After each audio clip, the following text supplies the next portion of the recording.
नमस्कार दोस्तों।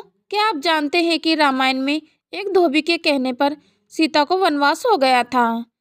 श्री राम को 14 वर्ष का वनवास मिला था। वह तो अपने पिता दशरथ के वचनों के कारण हुआ था, लेकिन सीता वनवास की कहानी एक धोबी के घटनाक्रम से जुड़ी हुई है। अब आपके मन में कई तरह के सवाल उठ रहे होंगे, जैसे कि माता सीता को वनवास क्यों हुआ, या माता सीता वनवास क्यों गई थी, इत्यादि। आखिर ऐसी क्या ही घटना घटी थी जिसके परिणाम स्वरूप प्रभु श्री राम तथा माता सीता हमेशा के लिए अलग हो गए थे। आज हम रामायण में उस धोबी की कहानी का माता सीता के वनवास से क्या संबंध है, इसके बारे में पूरी जानकारी देंगे। तो दोस्तों, आप सभी से हाथ जोड़ के निवेदन है, वीडियो में अंत तक बने रहे।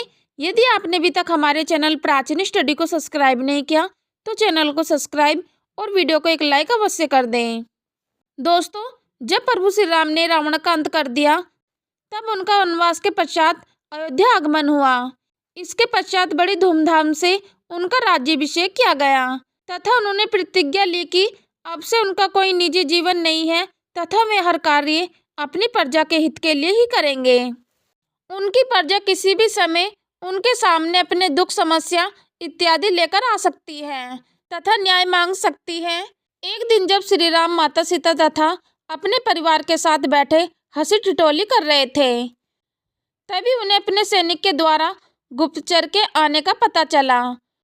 जब उन्होंने गुप्तचर से राज्य की स्थिति पर चर्चा की, तब उसने बताया कि कल रात एक महिला राजभवन के द्वार पर आई थी। वह न्याय मांग रही थी, लेकिन प्रहरी ने उसे सुबह आने का कहकर वापस भेज दिया। इस पर वह महिला क्रुद्ध हो गई तथा वहां से चली गई। गुप्तचर ने उसका पीछा किया, लेकिन कुछ समय के पश्चात वह आंखों से अझोल हो गई। इस पर प्रभु श्री राम रुष्ट हो गए तथा आर्य सुमंत से इसके बारे में प्रश्न किया। उन्होंने ऐसी घटना फिर से घटित नहीं होने का आदेश दिया। इसके पश्चात श्री राम ने उस गुप्तचर को बुलाया तथा उससे कहा कि उसने उस महिला को कल बिना न्याय मिले जाने दिया तथा उसका पता भी नहीं लगाया। इसलिए जब तक वह उस महिला का पता नहीं लगाता तथा उसके बारे में जानकारी नहीं निकालता, तब तक उसे सेवा से निलंबित किया जाता है। श्री राम का आदेश पाकर वह उस महिला की खोज में निकल गया। श्री राम ने उसे उस घटना की संपूर्ण सूचना एकत्र करने के पश्चात ही सभ्य को मुख दिखाने की आज्ञा दी थी। गुप्तचर ने श्री राम को बताया कि उस महिला का तो पता नहीं चला, लेकिन उस महिला का पति उनके राज्य की सीमा पर स्थित गोमती नदी के पास एक गांव में रहता है। उसने बताया कि उसके पति ने उसे स्वीकार करने से मना कर दिया है, क्योंकि वह अपने मायके से आते हुए एक रात कहीं रुक गई थी। इसका कारण पूछने पर गुप्तचर ने बताया कि गांव में पता करने पर पता चला है कि वह स्त्री सभी को एक ही कारण बता रही है कि अपनी माँ के घर से अपने पति के घर वापस आने के लिए उसे रास्ते में एक नदी पार करनी पड़ती है। जब वह अपने घर जाने के लिए उस नदी के पास पहुंची, तब तक शाम का अंधेरा हो चुका था। इस कारण केवट ने नाव चलाने से मना कर दिया। ऐसे समय में वह कहीं नहीं जा सकती थी, इसलिए विवश होकर उसने वह रात उस केवट की झोपड़ी में व्यतीत की। इसके पश्चात जब वह घर पहुंची, तब उसके पति ने उससे देर से आने का कारण पूछा। उसके पति ने उसकी पवित्रता पर संदेह करके उसे घर से निकाल दिया। इस पर श्री राम ने पूछा कि वह स्त्री अपने पति को विश्वास क्यों नहीं दिला सकी।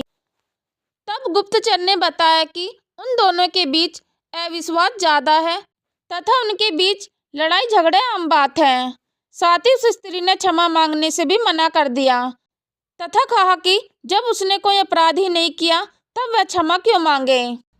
उस स्त्री ने अपने पति से कहा कि अब मर्यादा पुरुषोत्तम श्री राम का राज्य है, इसलिए वह सभी जाकर उनसे न्याय मांगेगी। गुप्तचर की बातों से श्री राम को संदेह हुआ कि उसने उन्हें संपूर्ण बात नहीं बताई तथा ऐसी कुछ बात है जिसे वह उनसे छुपा रहा है। उन्होंने गुप्तचर को आदेश दिया कि वे सभी उसके साथ उसके मित्र बनकर उस गांव में जाएंगे तथा घटना का पता लगाएंगे। इसके बाद श्री राम एक सामान्य नागरिक का भेष धारण कर गुप्तचर के साथ उस गांव में गए। वहां जाकर उन्होंने गांव वालों की बातें सुनी। गांव वालों की बातों के अनुसार वे उस स्त्री को ही दोष दे रहे थे तथा इसके लिए अपने राजा श्री राम पर भी प्रश्न उठा रहे थे। उन्होंने श्री राम के द्वारा माता सीता को अपनाने पर भी प्रश्न उठाया, क्योंकि रावण के महल में इतने दिन रहने के पश्चात भी उन्होंने सीता को अपना लिया। उन्होंने इसे श्री राम की निर्बलता का करार दिया तथा उसे स्त्री मोह नाम दिया। गांव वालों के अनुसार इसके कारण सभी स्त्रियों को इसके लिए और प्रोत्साहन मिला है। इसका लाभ कई स्त्री अनुचित कार्य के लिए उठा सकती हैं। एक राजा के द्वारा किए गए कार्यों का प्रभाव प्रजा पर भी पड़ता है, इसलिए इसके लिए उन्होंने राजा राम को दोष दिया।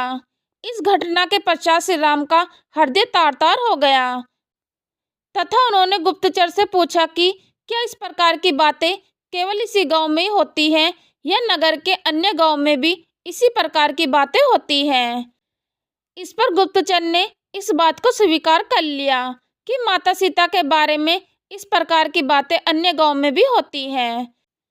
तब श्री राम ने नगर के अन्य गांव में भी जाकर इसका पता लगाने का सोचा। श्री राम जब अन्य गांव में पहुंचे तब मुख्यतः सभी के द्वारा माता सीता के प्रति ऐसी भावना को देखकर विचलित हो उठे। इसके पश्चात वे दुखी मन से राजभवन आ गए तथा उदास रहने लगे। भगवान श्री राम को इस प्रकार दुखी देखकर माता सीता का मन भी उदास हो गया, लेकिन श्री राम ने उन्हें कुछ बताया नहीं। इसलिए माता सीता ने अपने गुप्तचरों के माध्यम से इस बात का पता लगाया तथा उन्हें ज्ञात हुआ कि उनके बारे में अयोध्या के नगर में क्या बातें चल रही हैं तथा श्री राम के दुख का असली कारण क्या है। संपूर्ण बात को जानने के पश्चात माता सीता ने स्वयं वन जाने का कठोर निर्णय लिया। श्री राम ने माता सीता को वन में जाने से रोकने का बहुत प्रयास किया। उन्होंने तो यहाँ तक का कह दिया कि वे अयोध्या के राज सिंहासन को छोड़ देंगे और सभी उनके साथ वन चलेंगे। इस पर माता सीता ने उन्हें राजधर्म की शिक्षा दी और उसके लिए यह त्याग करने को कहा। अंत में श्री राम ने सीता की बात मान ली। माता सीता ने रात के ही अंधेरे में वन जाने का निर्णय लिया। इसके लिए श्री राम ने लक्ष्मण को आदेश दिया कि वे सीता को वन में छोड़ आए। हालांकि लक्ष्मण को पूरी बात का पता नहीं था। इस तरह से एक धोबी के कहने पर सीता को वनवास हो गया था। दोस्तों, यह थी आज की हमारी स्टोरी। आप सभी को हमारी स्टोरी कैसी लगी नीचे दिए गए कमेंट बॉक्स में कमेंट करके अपनी राय अवश्य बताएं और यह वीडियो अपने दोस्तों अपने परिवार में अवश्य शेयर करें। यदि दोस्तों आप रोजाना ऐसे ही अन्य धार्मिक वीडियो पाना चाहते हो तो हमारे चैनल प्राचीन स्टडी से जुड़े रहें। यदि आपने अभी तक हमारे चैनल को सब्सक्राइब नहीं किया तो चैनल को सब्सक्राइब और वीडियो को एक लाइक अवश्य कर दें। यदि दोस्तों आपके मन में प्रभु श्री राम के लिए सच्ची श्रद्धा है तो नीचे दिए गए कमेंट बॉक्स में जय श्री राम अवश्य लिखें। चलो तो दोस्तों मिलते हैं फिर नेक्स्ट वीडियो में नए ज्ञान के साथ। हम लेते हैं आपसे विदा। धन्यवाद।